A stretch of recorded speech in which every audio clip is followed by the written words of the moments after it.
What's good? It's your boy Jeruz, Black Jeruz. We up in here with another Canes in the Hills. It's glad to be back. Week 2 of the college football season. I did not miss the first week. I've been on the low, chilling, enjoying time with my family during the summertime. I did a lot of traveling. But anyway, let's get to this football, all right? Miami Hurricanes football. All right, so we went ahead and took care of business in week 1 versus Miami of Ohio, 38-3. My first takeaways of the game: the offense, it looks slightly improved, but I also seen some similarities in how TVD played last year, which is a cause for concern. I seen a lot of check with Mees. I don't know if he's just only scanning one side of the field again, but it looks like that's what it looks like, man. When you see him keep checking with it, he don't know where to go. He don't know how to adjust on his own, or they don't trust him to do that. But it was some good things. Of course, he had the screen pass to Kobe Young. I don't know why we throwing screen passes still, man. It's like, yo, we got that big. It scored, so I'll be content with that. But it still seems like we don't know how to use our personnel. All right, but we got some guys on the offensive side. So continue with Miami Ohio. What I seen that the defensive line was explosive and dominant. Offensive line explosive and dominant. So already with just those two things, we already in a step in the right direction, and I feel like we're on par with what I predicted earlier. I feel like we're going to dominate some games just because of our offensive line and our defensive line. They're doing their thing. They're explosive. And we just need the rest of everybody else to catch up. You know, our defensive backs are good. So we'll be fine. Our linebacker play is good. Our running back play is good. The only two things is questionable is the wide receiver core and the quarterback, but they go hand in hand. So we get that tightened up, we'll be all right. All right, off to the game to the day. Texas A&M is coming to Miami, and this is a must-win game. If you know a Miami fan and they picked Texas A&M over Miami, they're not a Miami fan. All right, they don't believe in what we got going on. Like, I already called this game, said we was gonna beat them months and months and months ago. All right, this is a game we gotta win. This is a game Cristobal has to win, and we should win this game. And ain't even no need to be scared of nothing. Them boys gonna come in here riled up. Shamar already talking trash, so let's get right down. I'm gonna break it down just a little bit on why we gonna win this game. All right, I'm gonna break it down a little bit on why we gonna win this game. Okay. All right, the QBs. So we got TVD versus Wegman. All right. Wegman threw for 5 TDs. TVD had a pretty good game. You know, had 1 TD, 1 pick. What I see in Connor Wegman is he's a very system-based quarterback. He's going to go exactly where they tell him to go with the ball. But he does underthrow his deep balls. I went back and I was like, yo, he's constantly underthrowing balls. So you're playing NFL talent in our secondary. So of course you guys got good receivers. That's in Texas A&M. But if you throw that ball under, it's gonna get picked off. Cam is gonna pick that thing off, and our whole team is gonna be riding and piggybacking off of the other unit. All right, and this is why I'm gonna say that, but I'll get to it. So the quarterbacks, even, I feel like if they put pressure on TVD, he might throw a pick. We put pressure on Connor Wegman, he can throw a pick. So whoever has the least amount of turnovers at the end of the game, I feel like is going to be the victor. All right, let's get to the O-line. O-line, Miami all day. We it's looking like a Mario line.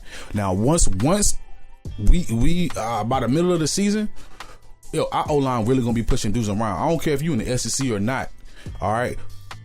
This is gonna be another game where it's gonna prove like, okay, ACC, SEC, whatever. We got the guys up front to push them around. All right. And if I was Miami, I would run straight through Shamar Stewart's side. I would just run right at his side. Like him and whoever he got on that side, let's run through that side right there. He's amped. Let's just take advantage of it. He the one talking anyway. So let's go ahead. Let's run directly. He's the lightest. He's like one of the lightest ones anyway. So let's just run right at him. Okay. He's still big now, NFL size now, but let's run right at him. We got Fletcher. We got Parrish. Let's send Fletcher on that side the first couple downs. Let's go right at him at the first beginning of the game. All right. O-line, we had the advantage. Running backs, we got the advantage. We got Parrish and Fletcher. All right. Parrish and Fletcher. We can run them.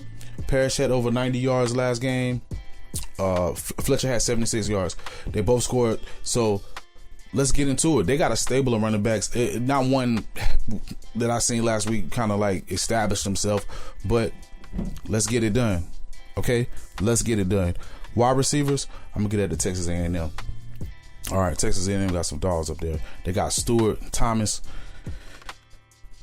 They some dogs. Like, we're gonna have our hands full with those guys, but I feel like our DBs match up well with them, except for Thomas. All right.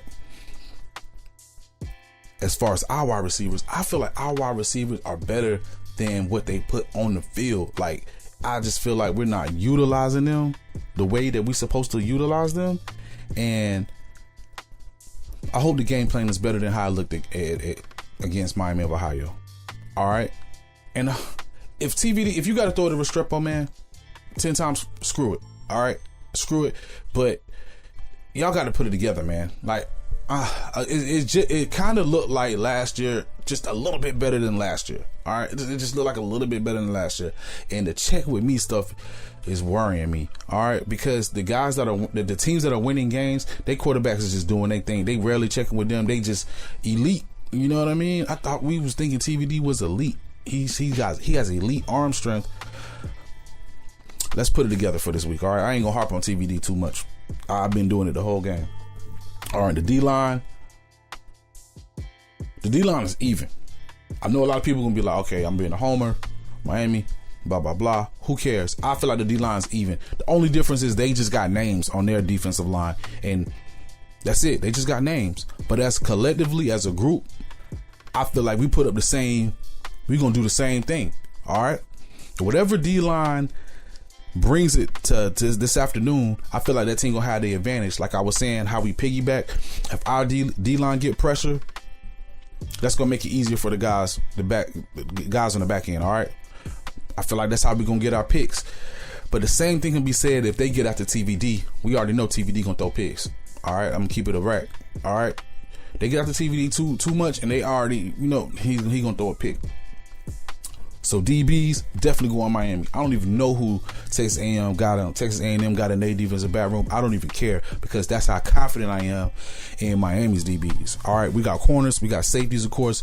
James Williams, we got Kitchens. Come on, man, All-American. I'm not gonna. We already know.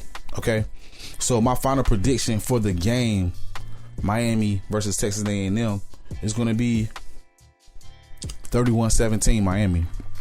31-17. I feel like we're going to take care of business. We're going to do it handily once we get it rolling. If Mario let the players play, don't be playing scared.